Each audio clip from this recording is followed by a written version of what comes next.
Hello everyone and welcome to today's Mondac webinar in association with Carrie Olsen, covering the global offshore fintech focus on crypto, and we'll be discussing the laws, regulations and trends. My name is Dan Sampaio and I'm joined by a wonderful panel to take us through today's discussion. But before I hand over to them, a housekeeping item: you can submit questions to our panel by typing them into the questions pane of the toolbar on the right hand side of your page.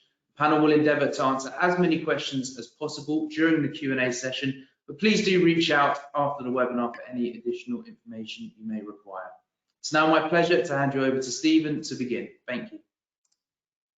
Great, thanks very much, Dan. It's great to be here moderating this Carrie Olsen webinar on offshore fintech in collaboration with Mondac. We have a fantastic panel covering the jurisdictions of Bermuda, Cayman, BVI, Jersey and Guernsey. Just to introduce myself, Steve Rhys-Davies, I'm a Bermuda corporate partner. I focus on the tech and energy sectors. I qualified first in New York, then role of solicitors of England and Wales, and then eventually in Bermuda, where I currently reside and advise on the digital asset regime here.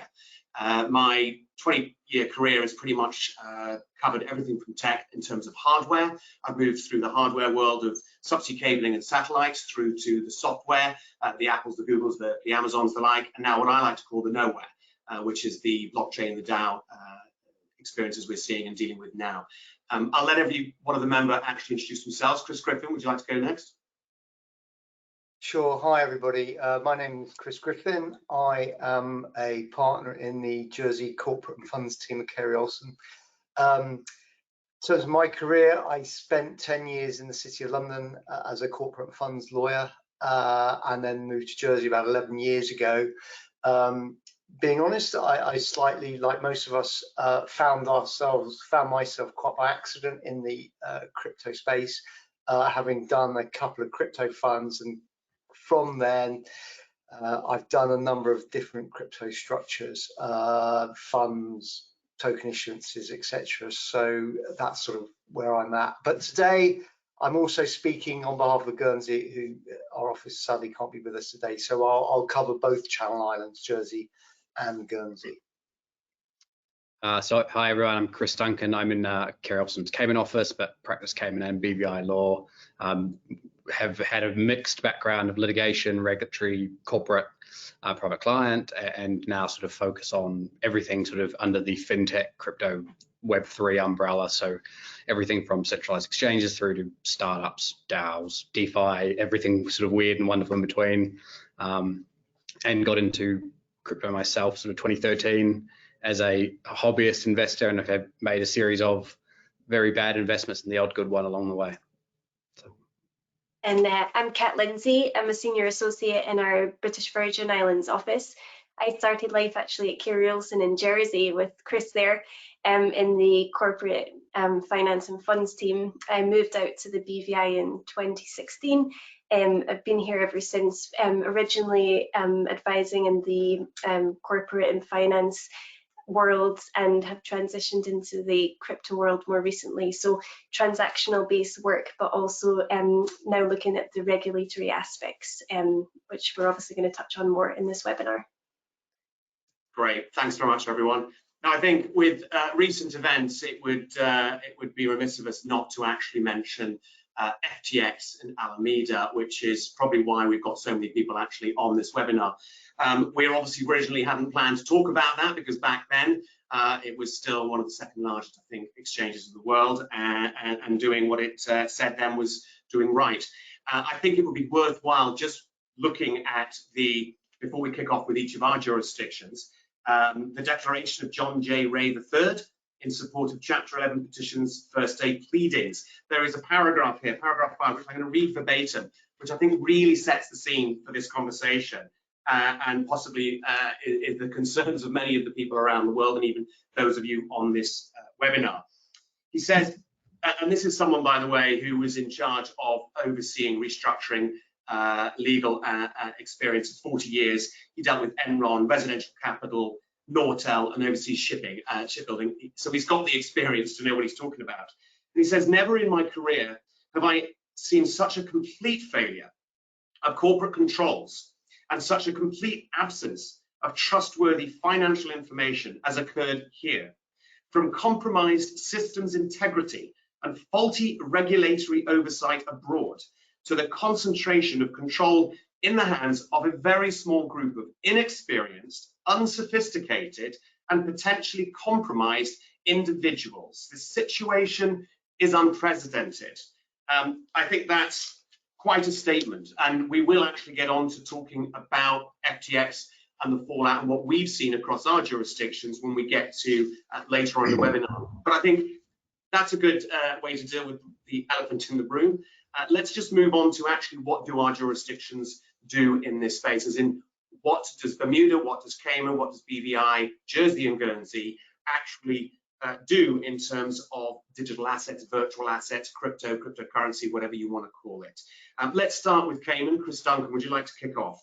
Yeah, thanks, Steve. I'll keep this pretty brief because Cayman's Virtual Asset Service Providers Act has been around for a couple of years now, is sort of fairly settled, and conscious that the BVI particularly is sort of of more interest because that's new and incoming. So I'll leave some time for Katrina to talk about that, and also to leave some time, as Steve mentioned, to talk about FTX. So Cayman has the VASP Act, we call it, and it's adopted a lot of the definitions from the Financial Action Task Force, or FATF. So defines a virtual asset, which is a token which is effectively tradable and can be used for investment or payment purposes. So it sort of leaves open the question as to whether things like pure NFTs are captured, but that's a sort of a point aside. And the regime effectively regulates a variety of services, mostly sort of centralized services. So if you want to run an exchange, or you want to run a custody business, or you want to run an OTC desk, things like that, those are all regulated activities. It also regulates public token issuances, but not private token issuances. So we see a lot of private token deals via SAFs and other things. But if you wanted to do a public token sale, you would need to get regulatory approval, which is not the case in all jurisdictions. For most of the sort of categories or activities you might carry out, you need to be registered, and then for running a centralized exchange or a custodian type business, you also need a license, but the licensing framework is not yet in place. And so at the moment, everyone just needs to register, and then those sort of centralized exchanges and things will need to, at some point, I assume, upgrade to a license. And not quite clear when that's coming. I understand it was going to be soon, but I guess we're in November and it's probably not this year. A couple of other just sort of random points under the Cayman VASP regime. One, which I don't know if a lot of people know, is that you actually can't advertise that you are regulated under the Cayman VASP Act, which is sort of interesting because a lot of exchanges sort of have immediately published that they are registered in Cayman, which is slightly odd. And then the other sort of point that catches a few other businesses out is, they may have a holding company in Cayman and then subsidiaries offshore or outside of Cayman, but it might look to the outsider that it's a Cayman exchange, and so you're also not allowed to purport to be offering services from Cayman. So I've seen that come up in sort of regulatory investigation type territory, and so sort of something to be mindful of. And then just quickly on the sort of general attitude, the regulator here is now processing a variety of VASP applications. I think there's 17 that have been processed to date, 5 in Q1 this year and 8 in Q2. So it sort of shows they're ramping up. And generally, I think the attitude and approach is that Cayman wants to encourage good business, well regulated, well run, good governance, all the things that Steve mentioned weren't in place in FTX. So I'll pause there and pass on to someone else. Thanks, Chris. Chris Griffin, would you want to touch on the channel islands?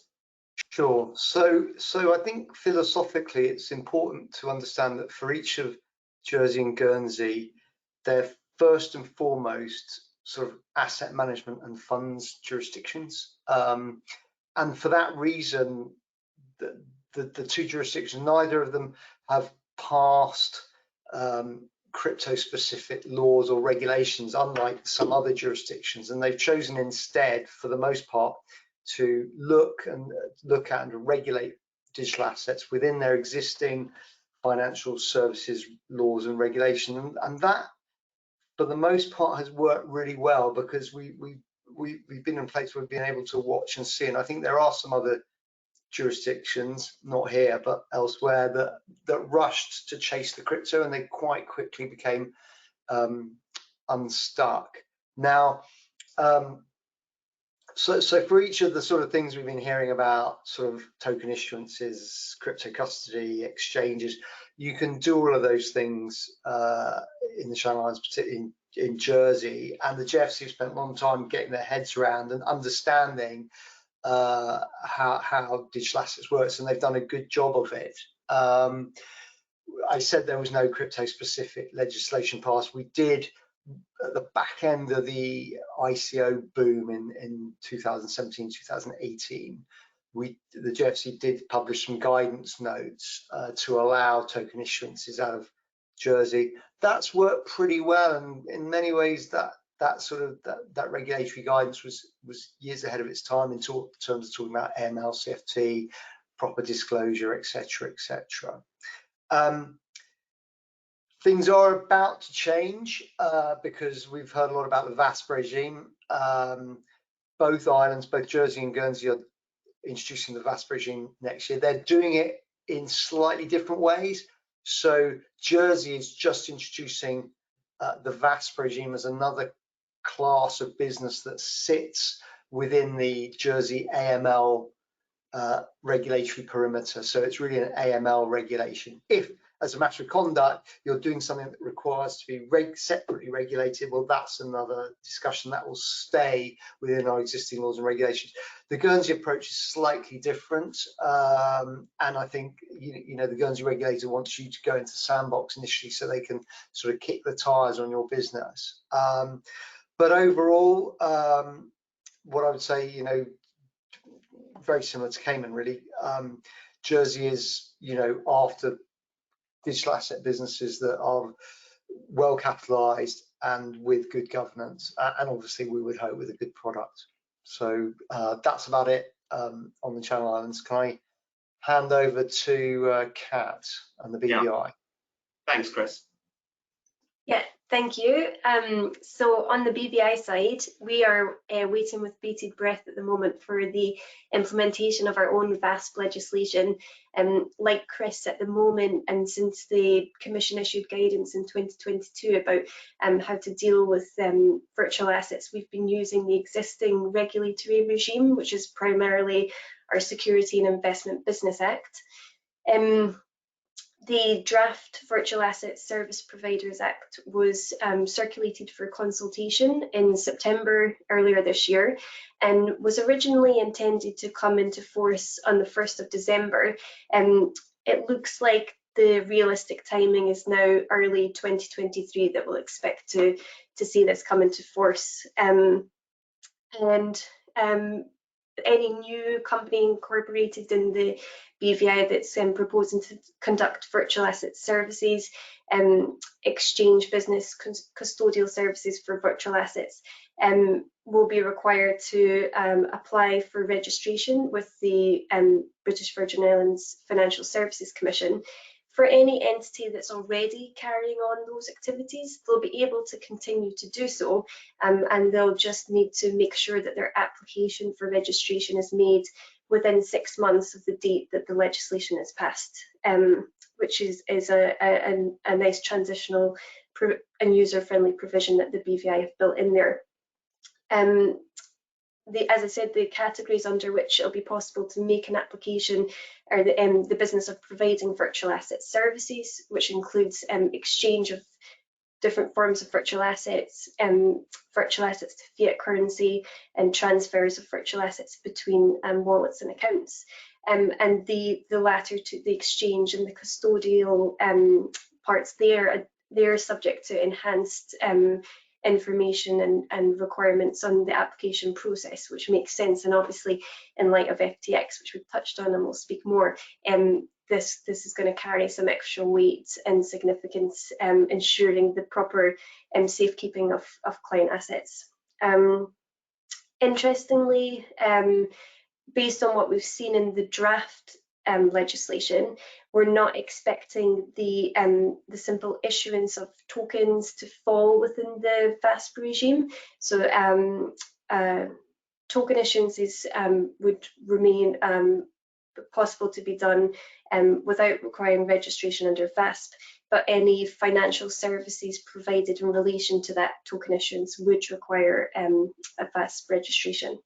And it's also worth noting that the legislation specifically has specific categories of areas that it won't seek to regulate. So it's not seeking to regulate the technology and that underlies the virtual assets, including software developers and cloud data storage providers. Just a quick run through of some of the requirements under the Act. So there'll be the requirement to have 2 individual directors appointed. Currently, there's no requirement for that to be a BVI-based director unless nature and risk associated with the VASP would mean that the Commission require it in certain circumstances, and we'll hopefully have further guidance issued by the Commission as to under what those circumstances will look like. And then there'll also be the requirement to appoint an auditor, and where there's significant management presence in the BVI, the appointment of an authorised representative. And again, the Commission to provide further guidance as to what constitutes significant management presence in the BVI. The other key regulatory update on our side is the recent amendments to the BVI, AML and counter-terrorist financing legislation, which among other things brought virtual assets within scope, and those amendments as they relate to virtual assets will come into force on the 1st of December. And this is a separate legislation and separate requirement to the VASP Act. So even though the VASP is unlikely to be in force on the 1st of December, any entity carrying on virtual asset services from within the BVI, where those transactions exceed a $1,000 threshold, will be caught by the current AML regime and will be required to comply with the provisions set out in the existing regime. So that will include the appointment of a money laundering officer, having the necessary compliance manuals in place, ensuring staff training to make sure they're aware of their money laundering obligations, and all of those obligations will obviously be commensurate with the risks involved in the business and the size of the business, etc., which I guess we saw in Bittrex, and it's like a general risk-based approach in this industry. There's also the transfer rule is set out in the specifically set out in our AML legislation, which all BVI companies will be subject to. That's a very quick run through of our upcoming VASP legislation, but I'll pass it on for now, but can cover any other details if needed. Thanks, Kat. That's great to hear, and that BVI is setting up an actual regime to regulate and license in that way. It's interesting, I think, that Bermuda, BVI, Cayman have followed very similar patterns and paths in terms of looking to see how can we combat both fraud and money laundering and terrorist financing, which I think is key to all 3 of our regimes. And that's exactly what Channel Islands are doing as well. Interestingly, obviously, each of our 5 jurisdictions have nuances, and clients' projects, I think we're seeing certainly needing that coverage of advice where we can collaborate and actually say, look, your project really could do with something in BVI for what reason or another, but also we need to link that through with perhaps a management or fund in Jersey or Guernsey, let's say. Bermuda, I'll talk very, very high level of Bermuda. Again, it's similar in the sense we actually launched ours before the FATFA decided to use the term virtual assets, and in Bermuda we call them digital assets. And so we have a regime called the digital asset business regime. It covers 2 things. One is if you want to do what we used to call the ICOs, so a digital asset issuance.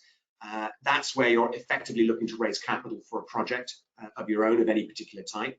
We treat all tokens effectively the same. We don't differentiate between securities and NFTs, stablecoins, etc.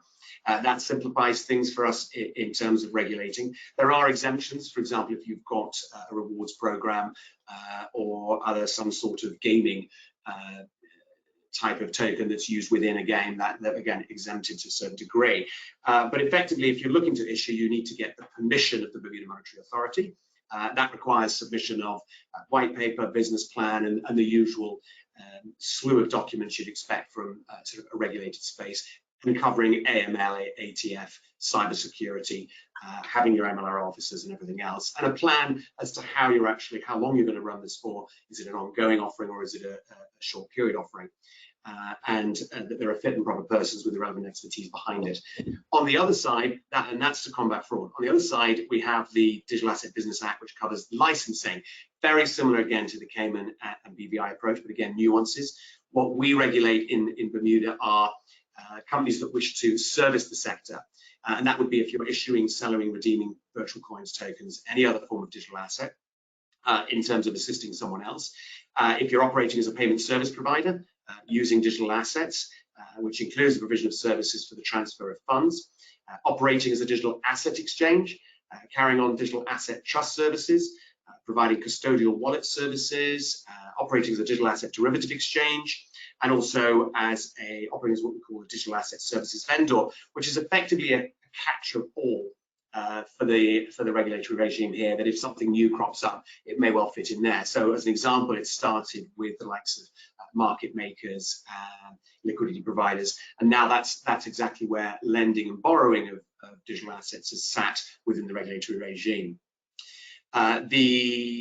There's 7 categories there I've explained. We also have 3 types of license in Bermuda. We have a full license, which is basically fully blown, and you're going to need to meet with all the standards. We have a modified license where it's effectively a sandbox. You're going to be sort of handheld by the Bermuda Monetary Authority in terms of how to meet the standards, and hopefully launch you into a full license. And we also have what's called a T license, Class T, which is a test license, and that allows people to come in and within a very controlled environment test the actual technology and product and service, which is for a limited period, and then the ability to move on either to a Class M or Class F.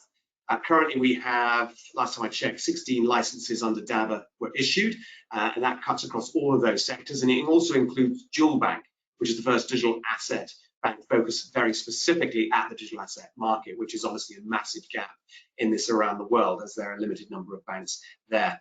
The other regime we do have is InsurTech, which is for Bermuda a fantastic aspect of the regime, because you've got the insurance for insurance sector in Bermuda, which is the 3rd largest after London and New York. They are now collaborating with the digital asset space, the blockchain space, and we're seeing lots of novel ways in which to insure, or simply the insurance of this crypto sector, and we're seeing growth there. But that's effectively how Bermuda regulates it. Let's move on to jurisdictional trends. Chris, Duncan, what are we seeing in Cayman from a trends perspective? Yeah, thanks, Steve. I think we see a lot of different stuff, but I mean, one key trend for Cayman for the last couple of years, at least, has been sort of DAOs, decentralized autonomous organizations, and the use of Cayman Foundation companies sort of in connection with those DAOs, or as a wrapper, or some sort of support vehicle, however you want to conceptualize it. So we do a lot of work in that space, and that's probably the sort of key trend and workflow we see. And I guess worth touching on Cayman Foundation companies a little bit. So they are this effectively an ownerless corporate vehicle, which can be formed for purposes, charitable or non-charitable, and are really flexible and quite easy to establish. And so tend to fit quite well with the sort of ethos of a DAO, because a lot of clients would say to us, we want a wrapper for our DAO, but if it doesn't look particularly decentralized if that wrapper is then owned by the team. And so having this foundation that doesn't have any owners sort of is a good fit, and I guess it's probably one of the more popular sort of wrappers for DAOs. And often, in a sort of DAO setting, there'll be a Cayman Foundation, and it might have operational subsidiaries in BVI and other places, to undertake activities which might be regulated in Cayman, for instance. And so that's quite a common structure. And the sort of key piece of work for us on that is sort of designing the governance framework, so that the way in which the DAO and the foundation interact, and if token holders vote for X, what does the foundation do? Does it need to? Is it mandated to follow? Does it have discretion? All those sorts of things. And obviously, there's no sort of perfect scenario, one size fits all. So it's that can be a challenge. And then the sort of sub theme on DAOs in particular is we're starting to see that some of these DAOs we've helped set up are now, they're stood up, they're operational, they're pretty active, they're making grants, they're entering into transactions and joint ventures and things, and so they're starting to sort of throw off quite a lot of just general corporate work, and just need quite a lot of support. And some of these DAOs have enormous billion-dollar treasuries, and so and are looking to do some quite cool and novel things. And so that's the other sort of trend that we're seeing, that some of these DAOs, we have multiple weekly calls just in the calendar every week because they're doing so much, just to keep a handle on that. And then just one quick other trend that we're seeing is quite a lot of businesses in the crypto space actually moving to Cayman. So there's a special economic zone here, which sort of provides a fairly quick and easy way of actually relocating. And so quite a few people have taken that up. And some notable businesses that are already here are Chainlink, MakerDAO, Aave, and others have presences here. So that's quite good. So there's quite a good local crypto scene, I would say. But I'll stop there on the jurisdictional trends. I'm conscious of time. Thanks, Chris. Kat, just back to you on the BVI. What in terms of trends are you seeing, and how might they be affected by the introduction of the VASP regime? So the main point on the BVI side is the token issuances, which is BVI has been a favoured jurisdiction for setting up your entity that will deal with token issuances. And as I mentioned, we're not expecting that to be covered in and of itself by the VASP legislation, and that trend will continue. We'll continue to see entities set up here for that purpose and not require to obtain registration with the Commission to do so. Interestingly, I actually saw from PwC's 4th annual Global Crypto Hedge Fund report that was published in June this year. It found that the BVI has a 13% share of the market for open-ended crypto funds, overtaking the US to become second most popular jurisdiction after Cayman. That was really interesting. We do have a very good funds setup, various products in the traditional market in the BVI. Our lawyers are all extremely well versed in that and able to then transition into the crypto space. It's also a favourable jurisdiction for holding crypto assets. So again, that is another trend unlikely to be affected by the VASP legislation. So we could see that continue to grow. And then I suppose one point I just wanted to make on the BVI side is just that the jurisdiction as a whole is really committed to the technological innovation and development of the blockchain technologies and ensuring that businesses are able to thrive in this space, obviously against a sensible legislative backdrop that has investor protection in mind. But we have all players in the industry involved, and a lot of experts now in this space. Banks looking to obtain custodial licenses for virtual assets, lawyers both on the corporate transactional side, litigation side, and then our courts too, fully versed and able to deal with these really complex and novel issues that are coming before them. So chain swap is the perfect example of that, with our BVI courts granting a worldwide freezing order against persons unknown, and that was the first time that the courts had done that. So it's an interesting space. It's a really interesting space to be involved in just now, and it's great to see the jurisdiction as a whole getting behind it in a sensible and well thought through approach. Thanks, Kat. Really appreciate that. Chris Griffin, what are we seeing trend-wise in the Channel Islands and Jersey and Guernsey? Yeah, so I said at the start that the Channel Islands, the jurisdictions, Channel Islands were sort of asset management and funds jurisdictions. So it's fair to say, certainly in Guernsey, certainly in Jersey, we have seen a lot of new crypto funds being launched. I mean, I think it's worth pointing out that crypto to a lot of people is retail. It's the aid to the it's the younger generation. That is fine, but for investment funds, I challenge anybody to point me to a decent retail fund that is open to retail investors. We are really a sophisticated investor jurisdiction. And those are the sorts of funds we've set up, funds for sophisticated investors. In terms of Jersey, the magic number is 50. If you've got less than 50 investors, then there is a quicker and lighter touch regulatory regime. Having said that, you know, because it's crypto and the JFC treat crypto as a bit of a sensitive activity, they will shine a little bit of a light on the fund before giving it the approval in terms of its custody arrangements, who the promoter is, etc. If that fund proves successful, it can upgrade to fully regulated status and market more widely.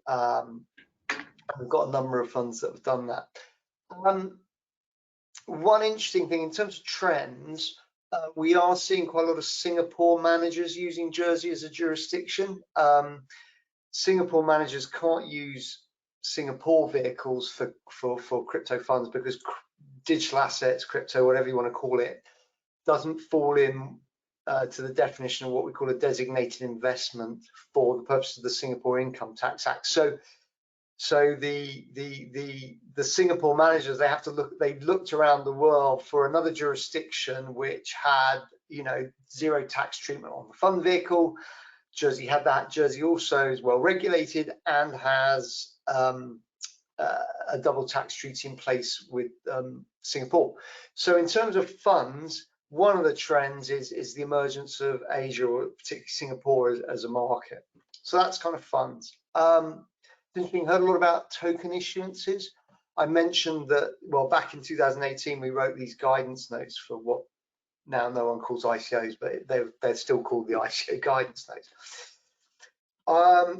For those of you listening, there's a really good book out there. It's called Crypto Wars. It's on my bedside table. I can't remember who wrote it, but it's all about the sort of downside risk of crypto. And it's written in quite a populist manner, but it's good fun read because it gives you all the background. But there's very interesting statistic in there, which is 98% of all ICOs fail. And they fail either because they don't have the tech support, they can't get a hand on the devs, or they're a scam, or commercially they're just a bad idea. So that's 98% failure rate. So you can almost zero almost all your token issuance, you know, tokens in terms of value. I think Jersey did about 6 tokens. All but one of them is still going, and you know, and the 2 of them are going to the next stage, getting the DAO wrapper through a Jersey Foundation. And the other one is going from strength to strength, sitting down with the JFC, talking about the next step in the evolution of this DeFi protocol yesterday. And the one that failed hardly raised any money, and they gave it all back. So Jersey is not at the forefront of token issuances, but if you want to do it, the safeguards that the JFC put in place do mean that if you do it out of Jersey, the odds are that it'll be a success. What else can I mention? Yeah, one of the big trends, Guernsey and Jersey, is exchange traded note programs. These are notes, you know, they're issued, they're listed on a stock exchange somewhere in the EU, usually Sweden, also Germany. The underlying is crypto. Either you get a note referable to a single asset like Bitcoin, ETH, whatever, or you get baskets, you know, top 25 by market cap, or you get basket of DeFi, whatever. Commercially, it's a very simple model to understand, because what you're doing as a purchaser is you're saying, look, I want to buy into crypto, but I don't want all the risk of having my own wallet or the custody risk, etc. I'll just buy a note on an exchange that gives me, subject to a management fee haircut, a one-to-one backing. So those products are very popular, and we've done a number of those. And Guernsey's just about to do one as well. I guess the last trend, as far as Jersey's concerned, is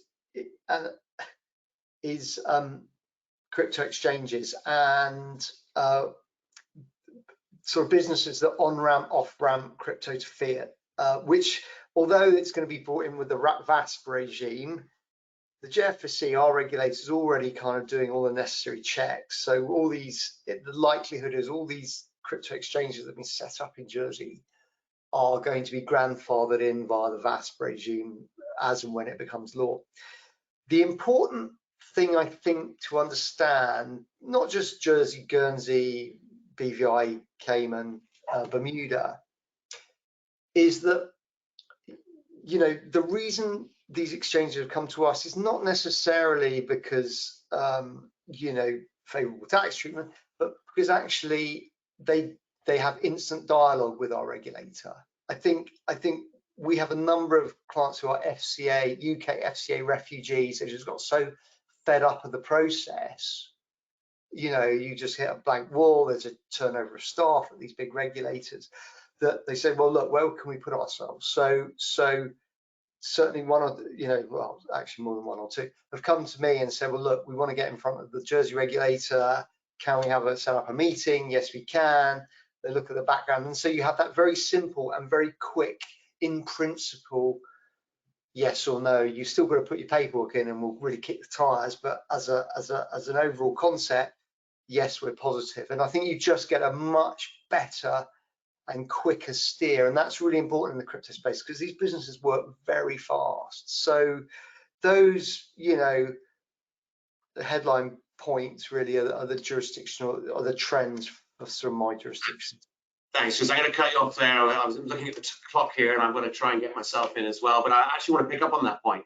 I think one of the things that we've seen on all of our jurisdictions that's been a problem in this space for many years, which actually in this space isn't a long time, but it is this lack of certainty and the ability to actually progress projects. And I think what our jurisdictions, Jersey, Guernsey, BVI, Cayman, and Bermuda have been able to offer is a nimble approach to introducing regulation, because we've obviously got reputations that we have to uphold in terms of our recognition in the international financial world. And most of this has been brought in to protect ourselves, as opposed to being, you know, let's get all the crypto guys over here. It's actually been implemented to provide certainty, which does attract people, but it attracts the right people. And I think in each of our jurisdictions, I think we can say that the regulators have been very good at having an open door to talk about projects, because they realise that each one has its own novelty.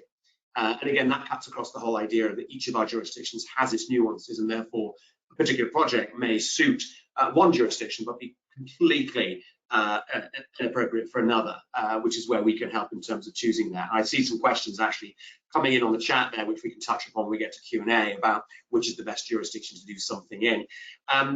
Just moving to Bermuda then, just to finalise on the trends and stuff. Insurance, obviously, I reiterate that, Bermuda being that insurance sort of, that we like to say, with the risk capital of the world. But it really is fascinating to see how the blockchain world has now come in and crossed over into an educated, I'd say, the underwriting world in insurance. I was actually in the CPCU Society conference last week in San Francisco talking about the metaverse blockchain and the insurance thereof, and it is a very, very hot topic. And I'm going back to the FTX experience. Would insurance have helped in that situation? Not just from actually being able to bail out things, because that's not what insurance is all about, but actually directing the businesses in terms of regulation. You know, insurance itself can be used as a regulator, because the insurers can say, I'm not regulating you, sorry, I'm not going to insure you until you meet these certain standards, and I'm going to do due diligence because it's my risk now that you've switched over to me. So it's interesting seeing that, and we're seeing it not just from the insurance of the digital asset space or the virtual asset space and blockchain, but we're actually seeing really interesting projects that go into our InsurTech sandbox, that they're using blockchain to facilitate an actual insurance stack or an insurance market. So it is a fascinating space, and that's one of the big ones we're seeing moving. For the last 4 or 5 years since we actually introduced the digital asset regime in Bermuda, which came out, I think we eventually became legal in 2018, because of the requirement to be licensed here, you have to have an office here. We've also seen, similar to CAT in the BVI, what you've been seeing, we've seen a move of people coming here. We also, and I think this happened in a few of the other jurisdictions as well, we had this sort of digital nomad immigration change. During COVID, you could get a permit to come and work remotely, so long as you had a job elsewhere, but you could work remotely, which pretty much everyone in the world was doing. You can come to Bermuda and do that there, and most of them were digital related in terms of their careers. And so having them on island and then therefore collaborating with and seeing what's going on in the digital asset blockchain regulated space has been really good to see how they've taken that on board and taken it back to their onshore work. Other things, I would say in Bermuda, particularly consumer protection has been a big focus. Bermuda does not veer away from high risk crypto or digital asset businesses. It's about how do you convince the Bermuda Monetary Authority that you have put in place risk assessment and mechanics to, or digital mechanics to mitigate those risks.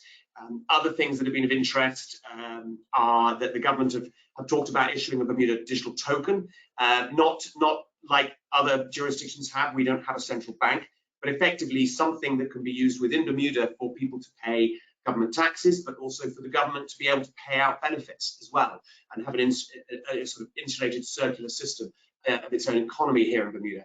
We've also got digital ID projects going on, again linked to blockchain.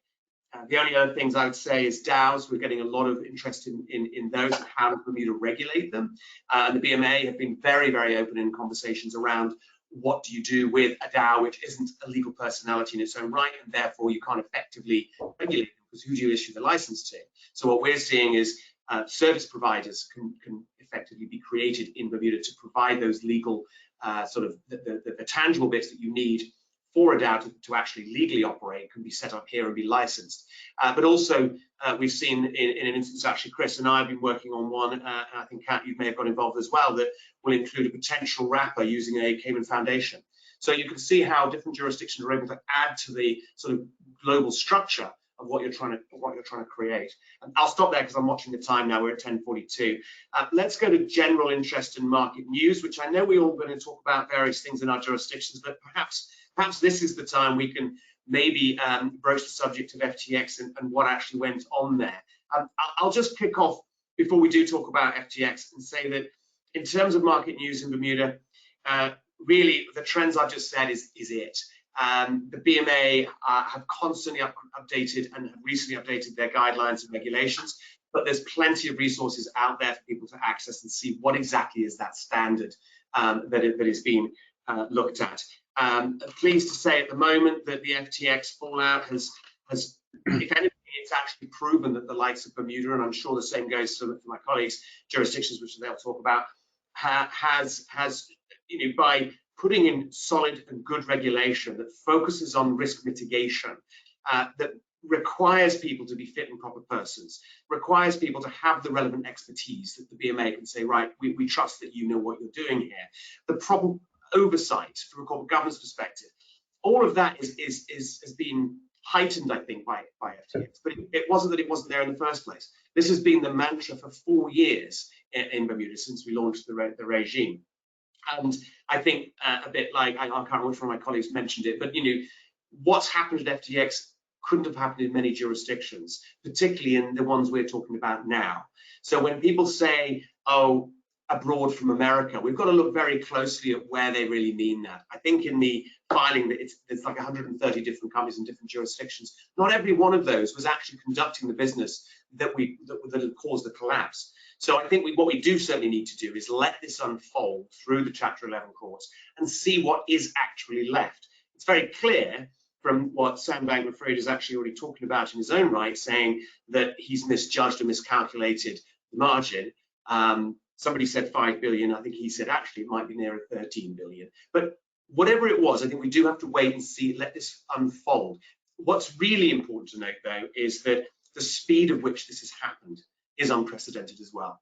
And that's because of the speed of the technology. It's, in one way, it's one of the benefits that we're trying to extrapolate from the technology, but it's also one of its faults. But only because you've got many unregulated jurisdictions, and even though some of those have got very, very light regulation, just means that the sort of mass populace are far more likely to listen to what they're seeing on Twitter than they are in terms of the news they might get from their regulator or the jurisdiction within which they're at. But we're seeing it everywhere. Everybody's saying, even Steve, I mean, that's a really good point about what you can do to a company with a few tweets. I mean, in traditional financial services, some of the statements that have been, you know, during those sort of that key period of time where FTX basically went down the pan. In traditional financial services, you know, that's market manipulation. You know, you'd go to jail for that sort of behavior, but probably not here. And I think the consequence of FTX, it'll make regulators a little bit nervous. You know, here was a leading crypto exchange, you know, crypto business, and it went down the pan in a matter of days. So I think regulators will tread more cautiously, and it will move the needle to greater regulation of crypto businesses. The problem regulators are going to have is saying, what is the risk you are regulating me for, and how do you want to do it, given how technologically driven this is? That's the whole thing in a nutshell, you know, in my view. And that is very difficult for a traditional analog regulator to get to grips with. What do you think about the whole use of Twitter? Because this, I think, is quite interesting, that we've just seen the collapse of the second largest exchange in the world. And in and around it, there's been a lot of public sort of announcements by various people. We won't mention anybody's names. But if we look at this in the traditional financial sector, and actually in the traditional security sector and business sector, people are using these all the time. You only have to look at President Trump and what he's saying, using public media, and Elon Musk, another example. What do we think about that? Because is that going to be something that's going to be looked at? I saw today that they were saying in the UK anyway, that certain comments made in the public domain and certain activities of individuals, there's insufficient evidence that they really had an effect on what was there. What was there was already fundamentally flawed. What do you think, Chris, as well, and Kat?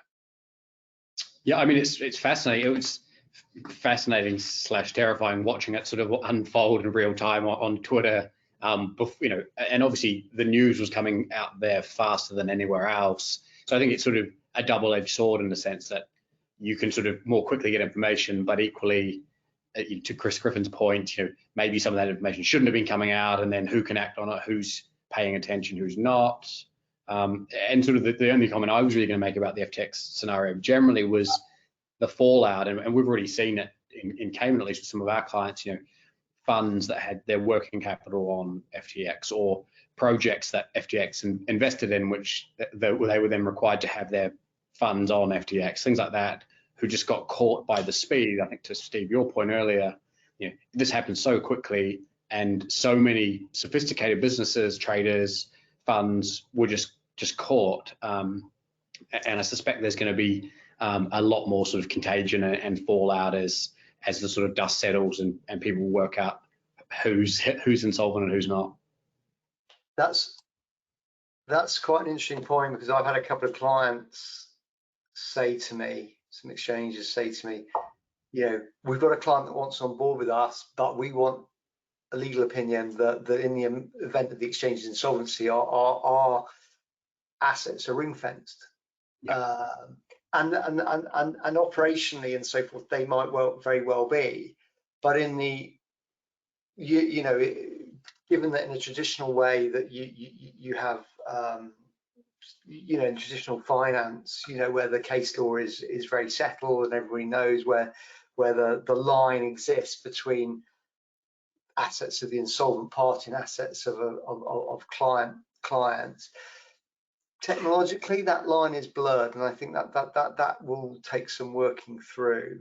I mean, just going back to the point on social media, I think it's interesting how you can drive the value of digital assets on token media, both down but also up. You know, people talking about it's quite a well-trodden phrase now, but the whole kind of pump and dump sort of, you know, you get on the Telegram channel and you pump the token that you're invested in. That is all going to have to be looked at in a bit more detail, you know, or can it be? Is it realistic for a regulator, or is it really regulators stay away and they just say, hey, buyer beware. That's a very practical and philosophical decision. You say, oh yeah, no, crypto, following FTX, digital assets must be regulated. Do regulators have the bandwidth to monitor social media? I mean, it's hard enough for Twitter to moderate their own posts, so I don't know what the answer to that is. I was going to say, it's interesting, that's an area of law, isn't it? So, that's not necessarily new. We're just having to apply it to a situation that has more systemic effects, as it were. Sorry, Kat, you were going to say. No, I was just going to say, and maybe we're moving in more into predictions here, but what's interesting about FTX is it's kind of contradictory to what the whole blockchain world was supposed to achieve in this, like no one person having so much power and being in one person's hands, and then this whole thing shows that this one man had so much power that spread so wide. And in terms of predictions going forward, and based on what you see on Twitter and comments there, it'll be interesting to see if we see the push for more decentralization, more DAOs, and that kind of thing coming through.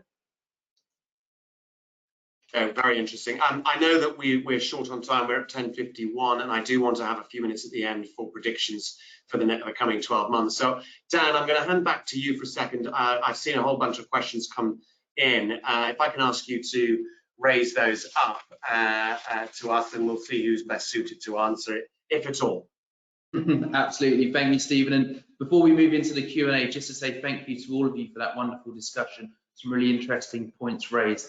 And as Stephen said, we've had some fantastic questions in from the audience. If you have asked a question that we haven't got time for, please do reach out to the team after the webinar. I'm sure that they will be happy to answer your question. This first question, what is the most suitable country to set up a digital asset management fund?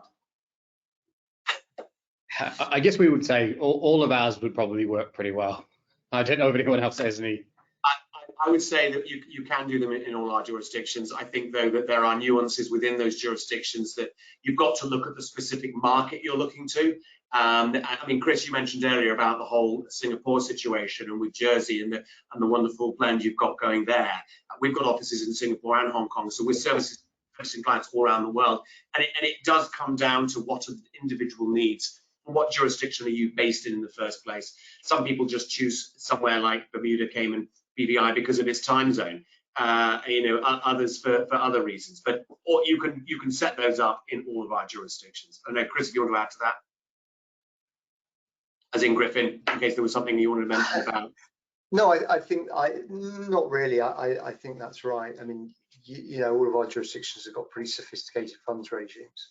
There we go. Thanks, Dan. Excellent. And I think that that's certainly something that you should be getting in touch with the team after the webinar for a bit of further information. Another question you've had in is one of the drivers of crypto growth disaffection with traditional banking. So is one of the drivers of crypto growth disaffection with traditional banking? I'll say it is a part of it. It's one. I mean, I think what people have got to understand is that if you step away from the tokens, step away from the hype around tokens itself, which are the best ones to buy, what's the value at the moment, and actually look at the technology underneath. And once you understand the technology, and that effectively it is a database just sort of on steroids, with all sorts of wonderful facets about it, and the unique utility examples that we're now starting to see apply, you sort of realize that it is more than just the banking. It can be applied in many, many ways. But yes, banking is certainly one, and the service we've got and the ability and the cost of the banking system, it's just, yes, a very neat solution. I don't know, Chris, Kat, and Chris, what your views are? No, nothing to add on that from me, Steve. I think that's... I actually take a different slant on that question. It's all about crypto growth. What we've got is a young, very tech-savvy generation that is being told by their respective national governments, you're going to live longer. There's a book out there called The 100-Year Life saying, look, you're going to live 100. You've got a good chance in the Western Hemisphere of living 100 years. How many careers are you going to have? So you've got this longer life. You've got governments who at the same time basically haven't got any money, so they can't, unlike government for my parents, you'll get a pitiful state pension, and you'll have to fund your own retirement. And so you're telling the younger generation, on the one hand, you need to start saving from a young age, to support yourselves when we stop working. But at the other end, it's quite difficult for the younger generation to get into the traditional financial market space. If I was a young kid, I'd say, I want to have some equity, I want to buy some stocks and shares, but I want to go into the companies that I use on Facebook, Amazon, Google, yada yada yada. I'm not quite sure how much one share in Amazon is on NASDAQ, but the last time I looked, it was $1,700. So you're going to tell a 23-year-old fresh out of university, oh yes, you need to have a diversified portfolio to mitigate risk. And he goes, well, I can't. Now, what crypto does or can do, it can do two things. One, you can trade it 24/7 on your mobile phone. That is tremendously empowering for the younger generation. The second thing, the technology enables, and we haven't really talked about it, the technology does enable the fractionalization of traditional financial assets.